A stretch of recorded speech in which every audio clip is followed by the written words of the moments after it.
"Now that your husband is gone, pack your bags and leave," my daughter-in-law said, setting her fork down like she had just finished discussing the weather, and for a moment, the entire room went quiet except for the faint ticking of the clock on the kitchen wall. My son didn't look at me. He didn't defend me. He simply nodded, as if this had already been decided long before I sat down at that table. I remember noticing the way the light reflected off the polished wood, the same table my husband and I had saved for years to buy, the same table where birthdays were celebrated and holidays felt warm and whole, and suddenly it all felt like it belonged to someone else. I didn't cry. I didn't raise my voice. At 71, I had learned that the loudest reactions rarely change anything. So I folded my napkin, placed it beside my untouched plate, and stood up slowly, as if I were excusing myself from an ordinary dinner instead of being dismissed from my own home. My legs felt steady, surprisingly steady, even as something inside me shifted into place. I walked upstairs, each step familiar, each creak of the staircase carrying memories of a life that, apparently, no longer included me. The bedroom still smelled faintly of my husband's cologne, his reading glasses resting exactly where he had left them a week before, and for a second, I allowed myself to stand there, not grieving, not collapsing, just observing. Because something about the way she said it, the certainty in her voice, the way my son agreed without hesitation, told me this wasn't sudden. This had been planned. Carefully. Quietly. And that meant they believed they already had everything they needed. I opened my closet and pulled out a suitcase, the same one we had used on our last trip together, and began placing my things inside with calm, deliberate movements. A sweater. A photograph. A folder from the bottom drawer they had never bothered to check. That was the moment I understood something they didn't. They thought I was leaving empty-handed. They thought I was weak because I was quiet. But silence is not surrender. Sometimes, it's preparation. I zipped the suitcase, glanced around the room one last time, and turned off the light. Downstairs, I could hear them talking softly, already discussing changes, already claiming space. That wasn't truly theirs. I didn't interrupt. I didn't say goodbye. I simply walked out the front door into the cool evening air, closed it behind me, and left exactly the way they wanted me to. What they didn't know was that 2 days before my husband passed, he had made one final decision. And by the time they discovered it, everything they thought they had taken from me would be gone. I did not go far that night. I drove just 10 miles to a small roadside motel I had passed 100 times but never noticed, the kind with a flickering sign and thin curtains that did not quite close all the way. I checked in under my own name, paid in cash, and carried my suitcase to a room that smelled faintly of detergent and something older, something worn down by time. It was not home, but it was quiet. And for the first time since the funeral, the silence did not feel empty. It felt useful. I sat on the edge of the bed and let the stillness settle around me, not as a comfort, but as a space to think clearly. Because once the shock of the evening faded, something sharper began to take its place. I replayed every moment from the past 6 months, every small detail I had dismissed at the time. The way Rebecca had started managing the bills without asking. The way Daniel avoided conversations about the house. The day the locks were changed for security, even though nothing had ever happened in that neighborhood for over 20 years. None of it had been random. None of it had been careless. It had been preparation. And I had been expected to notice nothing. I reached into my suitcase and pulled out the folder I had taken from the bottom drawer, the one they had never opened because they assumed everything important had already been handled. Inside were copies of documents I had not fully understood when my husband first mentioned them, back when his voice was still steady and his mind still sharp. He had sat across from me at that same kitchen table, speaking quietly, almost casually, as if he were discussing something ordinary. "Just in case," he had said. At the time, I did not ask questions. I trusted him the way you trust someone you have spent a lifetime beside. Now, sitting in that dim motel room, I finally unfolded the papers and read every line slowly, carefully, as if each word mattered more than the last. And the more I read, the clearer it became. He had known. Not everything. Not the exact words that would be spoken at that dinner, but enough. Enough to understand the direction things were moving. Enough to leave something behind that could not be easily taken, transferred, or erased. I set the papers down in my lap and let out a long breath, not of relief, not yet, but of recognition. They believed they had control because they had the house, the space, the visible pieces of our life. But control is not always where people think it is. Sometimes it sits quietly in a file, in a signature, in a clause no one bothered to question. I stood up and walked to the window, pulling the curtain aside just enough to see the empty parking lot under the pale glow of a streetlight. Somewhere, back in that house, they were probably rearranging furniture, discussing renovations, making plans that assumed I would never return. I did not feel anger the way I expected to. I felt something colder, something steadier. Clarity. I closed the curtain, picked up my phone, and looked at the contact I had not called in years. My husband's attorney. My finger hovered for a moment, not out of hesitation, but because I understood that once I made this call, things would begin to move in a direction they could not stop.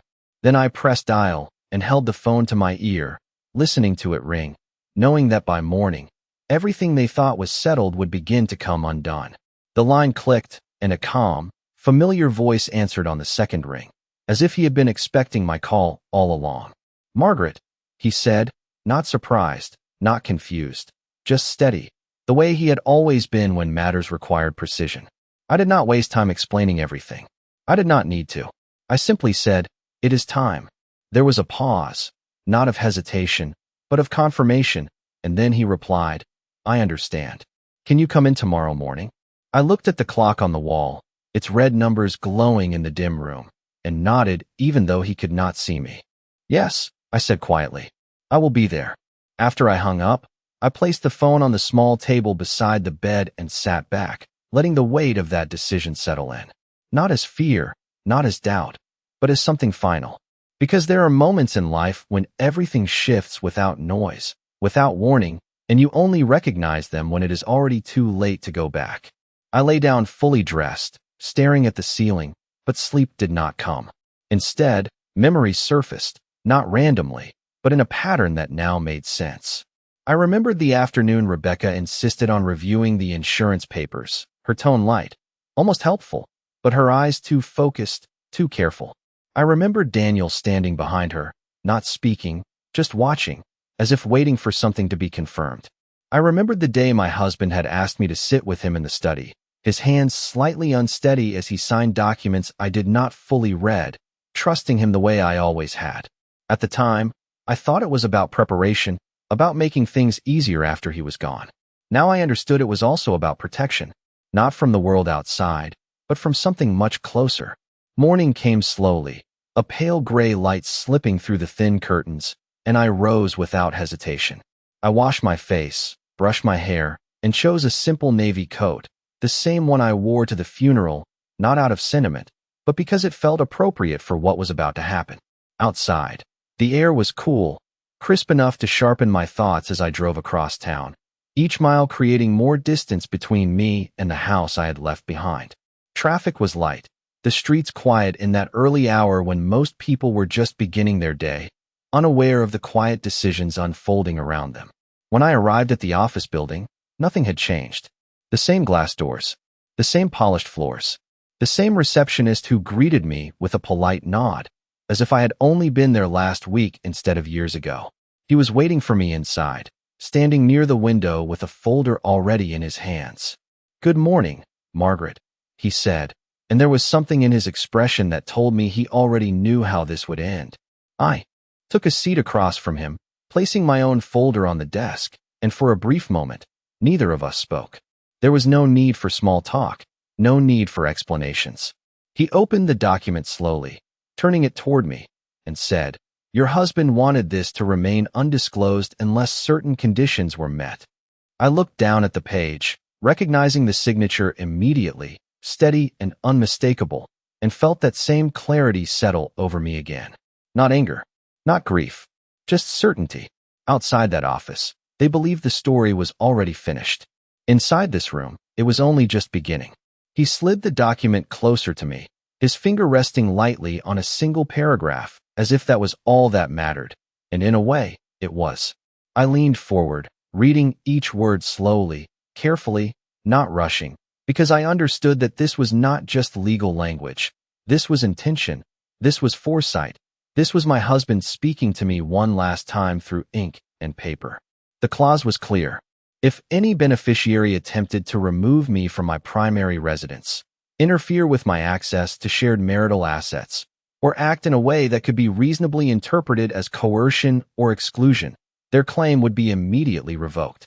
Not reduced, not delayed, revoked.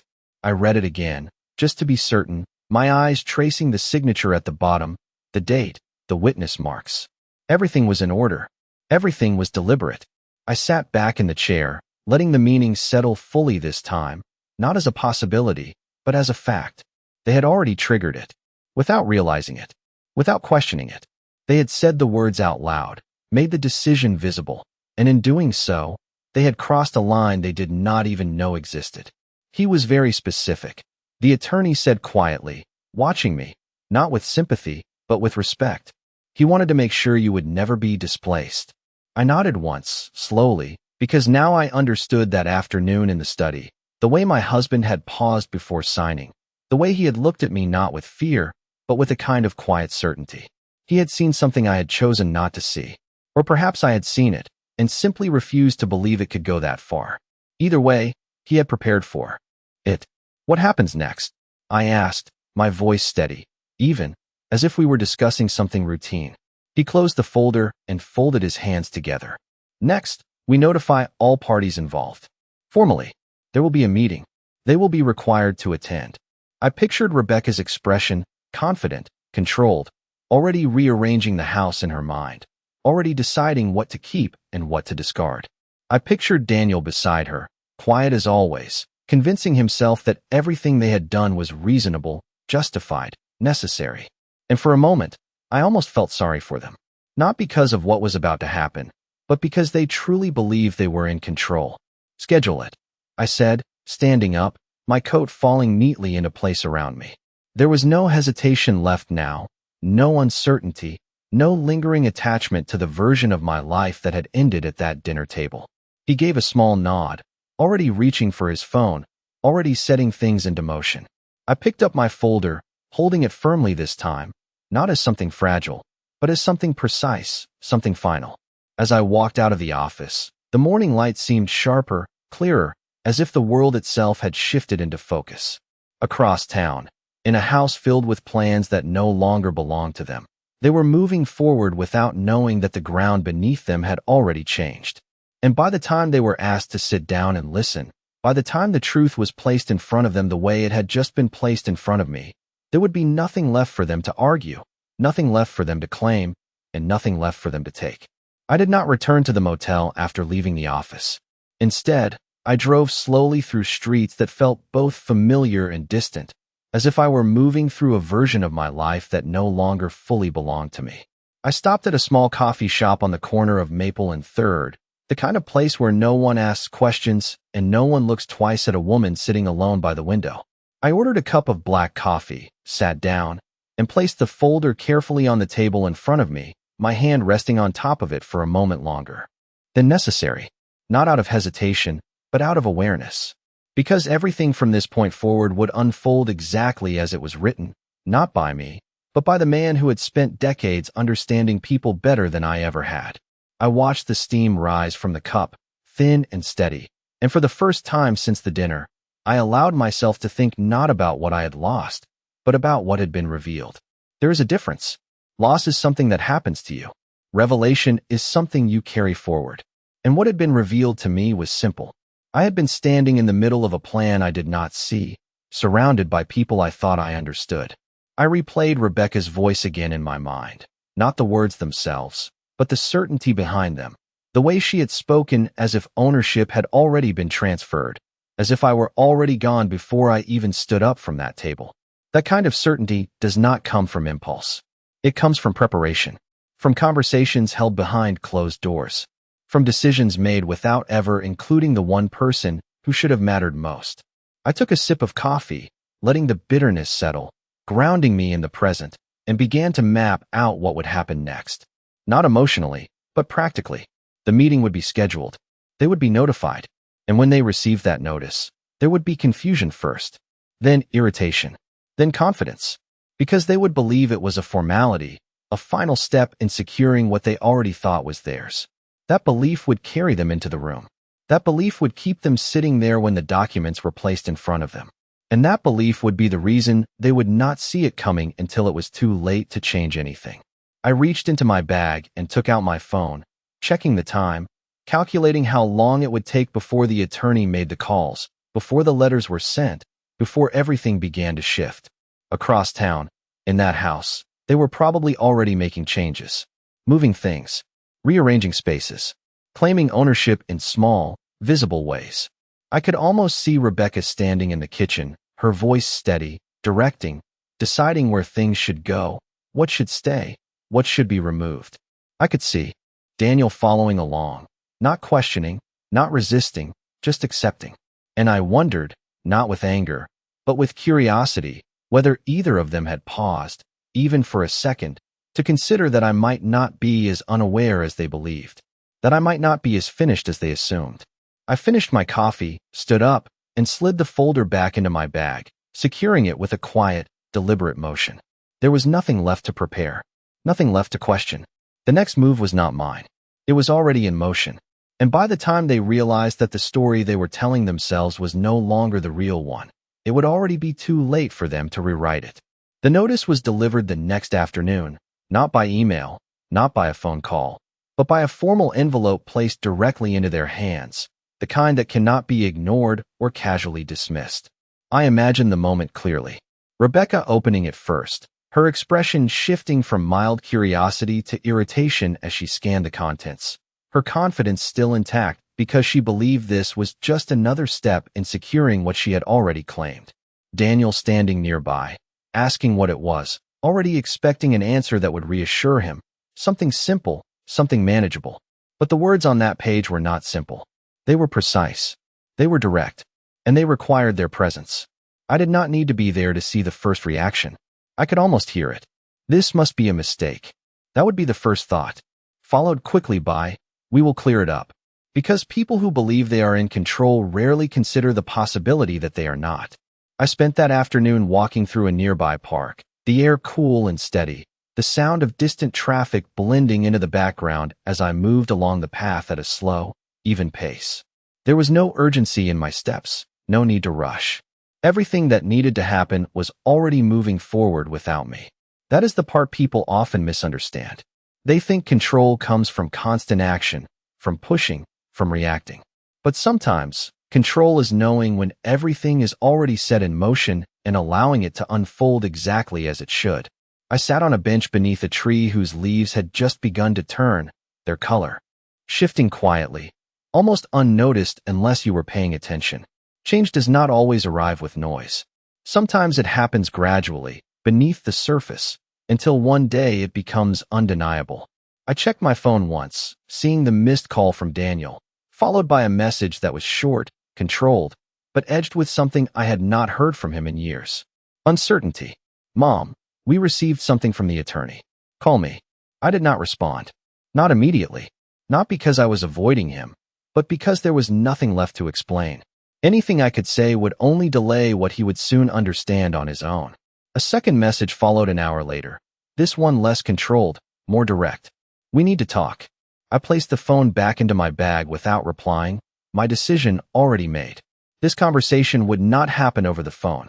It would not happen in fragments or misunderstandings.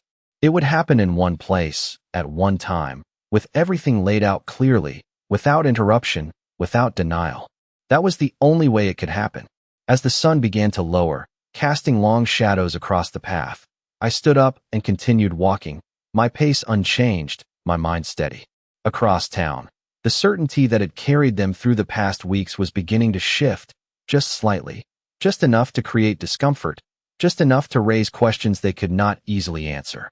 And once doubt enters a situation built entirely on assumption, it does not stay small. It grows. It spreads.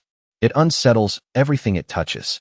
By the time they sat down in that office, by the time they faced what had already been decided without them, that doubt would be the only thing they had left. The morning of the meeting arrived without urgency, without tension, just a quiet sense of inevitability that settled over everything like a thin layer of frost. I dressed the same way I had the day before, simple, composed, nothing that would draw attention, because this was not a moment for appearance, It was a moment for clarity. When I arrived at the office, they were already there. I could see them through the glass door before I even stepped inside. Rebecca was seated upright, her posture controlled, her expression tight, but still holding on to that familiar confidence, as if she believed this situation could still be managed, adjusted, redirected. Daniel sat beside her, his hands folded, his gaze shifting between the desk and the door, and when he saw me, something in his expression changed. Not anger, not relief, something closer to realization, though not yet complete. I opened the door and walked in without hesitation, taking my seat across from them, placing my bag beside me, my hands resting calmly in my lap. No one spoke at first. The silence was not uncomfortable. It was necessary. The attorney entered a moment later, carrying the same folder, his movements measured, his presence steady. He greeted us all in the same tone, neutral, professional, as if this were any other meeting, any other day. Then he sat down, opened the folder, and placed the documents on the desk between us. Rebecca was the first to speak. Her voice was controlled, but there was an edge to it now, a sharpness that had not been there before. "We received your notice," she said, her eyes fixed on him, not on me. "There must be some kind of misunderstanding." The attorney did not respond immediately. Instead, he adjusted the papers slightly, aligning them with careful precision, and then looked up, his gaze moving from her to Daniel, and finally to me, as if confirming that everything was exactly where it needed to be. "There is no misunderstanding," he said calmly.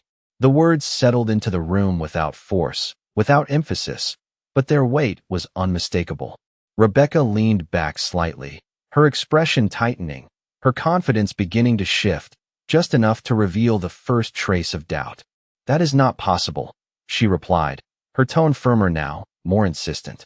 "The house belongs to Daniel. It always has." I watched her as she spoke, not with anger, not with resentment, but with a kind of quiet observation, the same way one watches something unfold exactly as expected. The attorney turned one of the documents toward them, his finger resting lightly on the paragraph that mattered. "The ownership structure is not the issue," he said. "The conditions tied to that ownership are." Daniel leaned forward then, his eyes scanning the page, his brow tightening as he read, his breathing shifting ever so slightly, as if something inside him was beginning to realign. Rebecca reached for the paper, her movements quicker now, less controlled, her certainty slipping as her eyes moved across the words. The room remained quiet except for the faint sound of paper against wood, the small, almost imperceptible signs of something changing. I did not speak. I did not interrupt.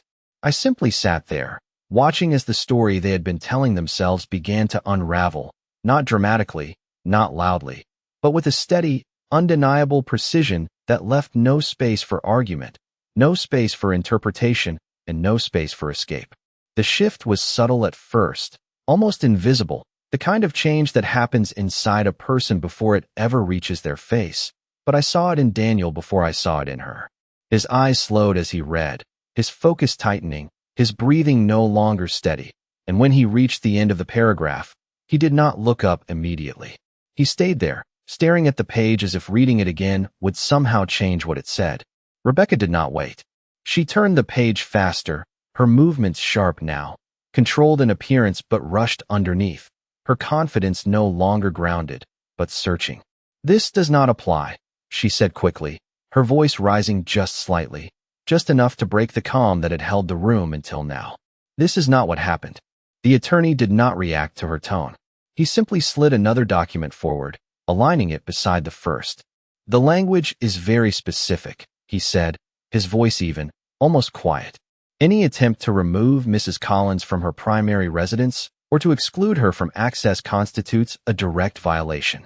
Rebecca's hand tightened on the edge of the paper. "We were not removing her," she insisted, but the certainty in her voice was no longer complete. "We were helping her. The house is too much for her to manage. We were making arrangements." Daniel finally looked up then, not at the attorney, but at me. And for the first time since that dinner, there was no avoidance in his eyes. There was something else, something heavier. "Mom," he started, but the word did not go any further, because there was nothing left to soften, nothing left to explain. The attorney turned one final page, placing it in front of them with the same careful precision. "The condition has already been triggered," he said. The moment the directive was given for Mrs. Collins to vacate the property, the clause became active. The room fell completely silent after that. Not the kind of silence filled with tension, but the kind that leaves no room for anything else. Rebecca's expression changed then, not dramatically, not all at once, but in pieces. The confidence went first, then the control. What remained was something closer to disbelief, the kind that comes when a person realizes they have misjudged the entire situation. That cannot be enforced, she said, but now her voice was quieter, less certain, as if she was trying to convince herself more than anyone else. The attorney folded his hands. It already has been. Daniel looked back down at the document, his shoulders lowering slightly, not in defeat, but in understanding. The kind that arrives too late to prevent anything, but early enough to feel the full weight of it. I remained where I was, my hands still, my expression unchanged, not because I felt nothing, but because there was nothing left to prove. Everything that needed to be said was already written in front of them. Everything that needed to happen was already in motion. Outside that room, the world continued as it always does, unaware of the quiet collapse taking place inside. And in that moment, as the truth settled fully into place, it became clear that nothing they had planned, nothing they had assumed, and nothing they had taken for granted still belonged to them anymore. No one spoke for several seconds after the final document was placed on the table, and in that silence, everything that had once felt solid between us seemed to settle into something entirely different, something clearer, something final. Rebecca was the first to move, but this time there was no sharpness, no control in the motion, only a slow, uncertain shift as she leaned back in her chair, her eyes still fixed on the papers, as if she could find a way around what had already been decided. Daniel remained still, his hands resting on the table, his gaze lowered, not avoiding, but processing, the way someone does when they finally see something they should have recognized much earlier. I watched them both for a moment longer, not with satisfaction, not with resentment, but with a kind of quiet understanding that had taken me far too long to reach. Then I stood up. The sound of the chair moving back was soft, almost insignificant, but it drew their attention immediately. Daniel looked up first, his expression no longer guarded, no longer distant, but open in a way I had not seen in years. "Mom," he said again, but just like before, the word stopped there, incomplete, because there was nothing left that could be repaired in that moment. I picked up my bag, holding it lightly, not as if I were leaving something behind, but as if I were simply moving forward. Rebecca did not speak. She did not argue.